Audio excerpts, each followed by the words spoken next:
When we reflect on what we mean by prayer and what expectations we have for it, we can determine both the limits and the uses of prayer in navigating our way through life and obtaining results aligned with our aspirations.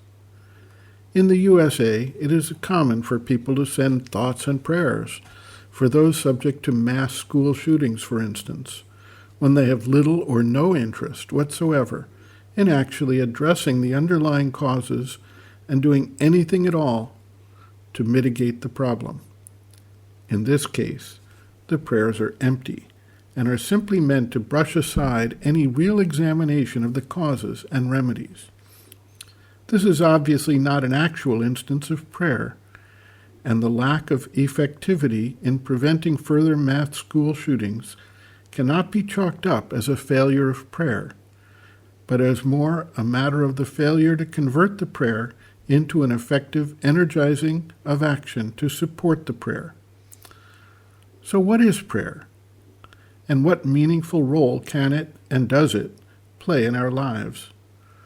Those who believe in rigid determinism do not accept that prayer has any real or significant role because everything is already fixed and established, and prayer is not going to change things. Those who believe in the operation of random chance or a machinery of nature also do not believe in the efficacy of prayer, as without some higher being capable of hearing the prayer and intervening in that machinery, the act of prayer is simply an empty gesture to a non-living machine. Some people perceive the universe to be the result of an impersonal existence. Others perceive there is a being, a divine person, manifesting through the creation. Prayer can be accepted by either of these groups. For those who see the impersonal side of the creation, prayer can be understood as an act of focusing and tuning to the vibratory pattern that aligns them with the manifesting force of the universe.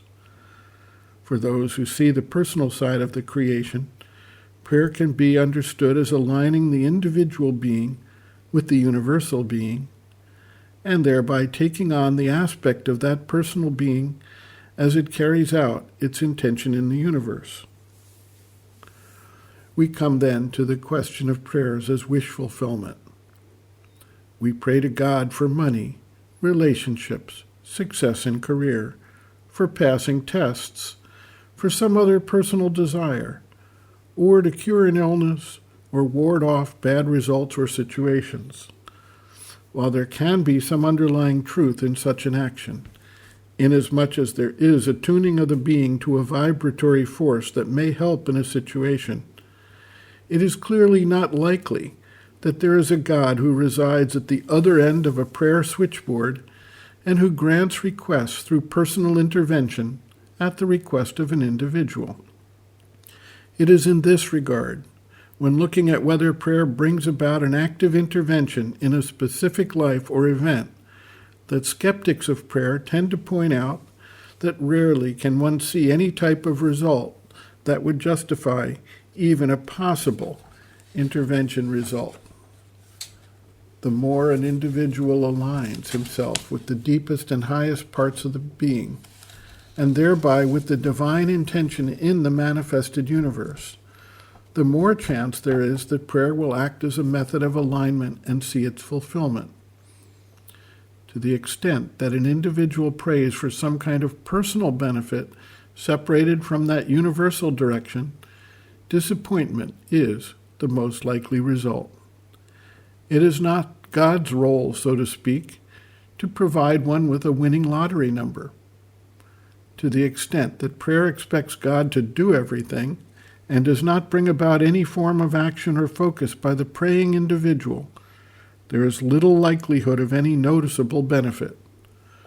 All the thoughts and prayers for school shootings have not yet solved the problem, nor prevented any such event from recurring on a consistent basis, because no concrete action has followed up as a result of those prayers.